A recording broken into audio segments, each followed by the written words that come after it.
Alright, so some of you guys may want to implement colored pencil in with another media for this project. So what I thought would be a really good idea on this particular video is to show you guys how initially to apply colored pencil. Now the only thing out of everything that I have that I think would work on top of colored pencil would be watercolor. So if I have time in this video, I will show you just adding some little washes of watercolor over this would work. The reason why only watercolor would work is because, well, the actual colored pencil medium is very waxy. So you couldn't do that, say, you couldn't put pen on top of it because it would destroy your pen.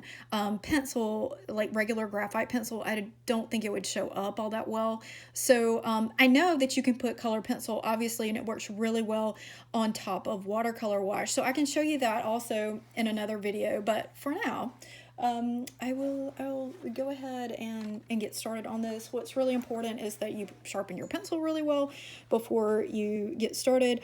I'm going to, just for this, I'm going to actually just apply some base layers to this, and I'm realizing I need to probably fade out some of those little areas that I drew.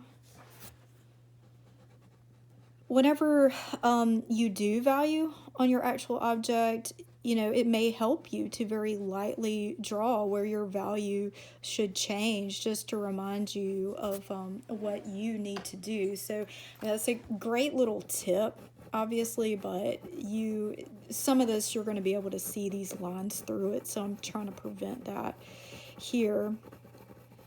So I'm going in the direction of my sphere. I'm just making curvish lines there. Sometimes I'm taking it and kind of feathering things out with like a circular kind of mark making. And then as I go to where my light source is, I'm just gonna fade that out. So keep in mind, obviously, your background should have been done by this point, and your middle ground should have been done by this point, but I don't know time-wise. I feel like this is going to take me a little while to do. So okay, so I've got my little base layer right there. So what I'm going to do, my actual sphere, what I'm wanting is for the main color to actually be red. So I'm building up. You can kind of see I'm building up to that point. And so you're going to go from your lightest shade, or color, really, your lightest color value, to your darkest. And the undertones of this red, I'm wanting there to be some warm undertones. Of course, I can choose to make it cooler as things get a little bit darker, but that's initially what I'm gonna be doing here. Okay. And I'm adding, this is a Carmen Rouge red, so it's kind of still an orangey red as I go. So if you're deciding, hey, I'm going to color this object, whatever it is, red, green, or whatever it's going to be, you're going to need to add not just red, you're going to need to build up to that just to create that realistic type layering that is occurring, or that should occur as you go.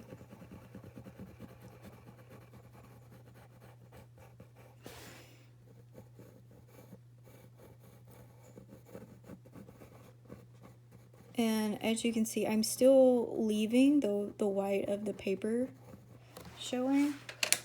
I'm gonna add a little bit of this yellow on top of here as I fade there. Okay, now I'm gonna actually get to the real red that I'm gonna be using here.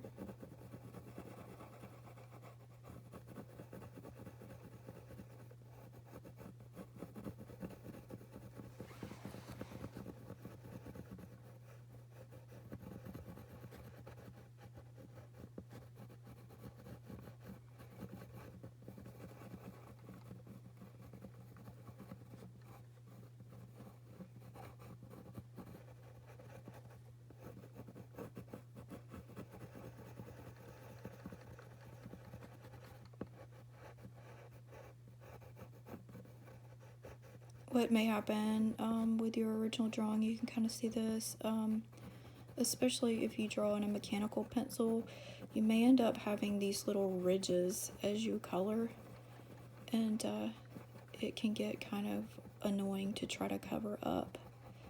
But you can, like with blending and just kind of getting in those little ridges, you can make it work.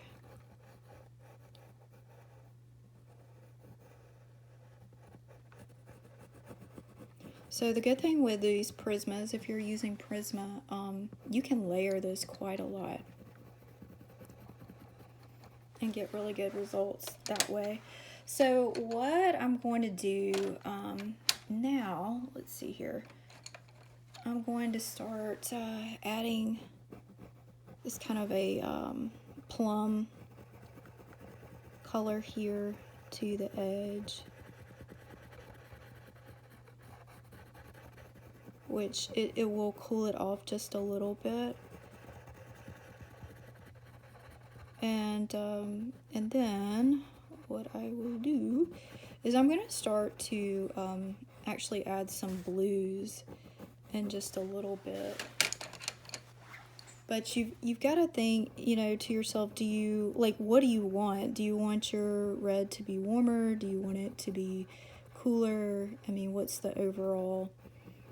I'm going back over what I have done before to try to warm up some things, but I do want it to be relatively cool around the edges of what I'm doing here.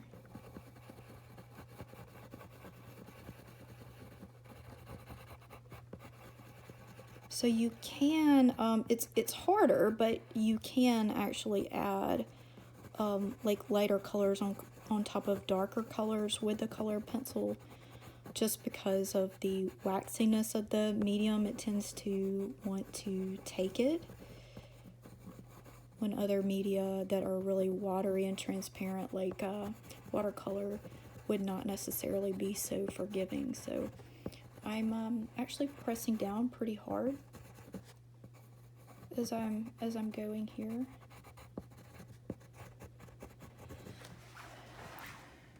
Okay, so I'm going to add like a little bit of a blue around the edge, not a whole lot. You can also, if the red is just too intense, you can tone it down with a green, the opposite color. And I actually put that in my little arsenal of pencils here. I don't know if I'll have time to use it. I'm trying to keep this video under 10 minutes if I can, and it's a little difficult. The main thing with anything that you guys are doing is you need to have extremes in lights and extremes in darks. And I'm trying very hard with my, and I'm putting my original, this is the red that I want, so I'm blending the red on top of this. Yeah.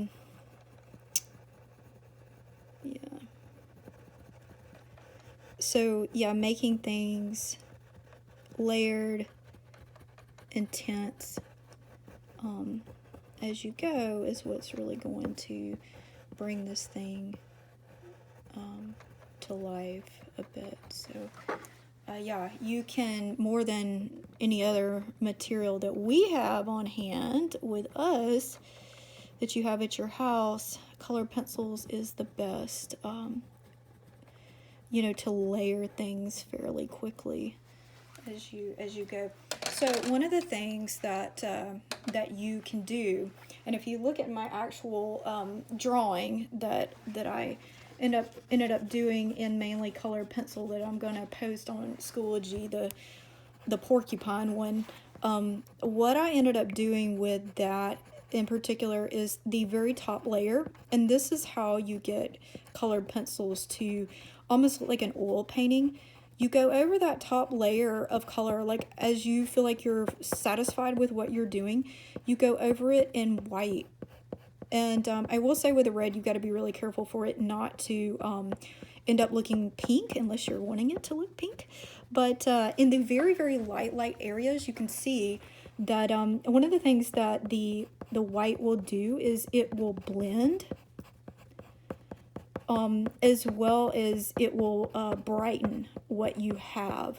Now I'm having it heavier here. I'm fading it out. I'm not doing it as heavy as I get into my dark areas. If you start to make it really heavy in your dark areas, I mean, it's fine. But what you're probably going to have to do is it will take away a little bit of the intensity of what you have. You can layer on top of it, and then you can layer the white on top of that. Like once it starts, it kind of starts to mute things. Like it ended up making this almost turn into like a peach tone. So you can kind of see what I'm doing there. Okay, well, I'm going to shut this video down, but hopefully you kind of see what I'm getting at here for this.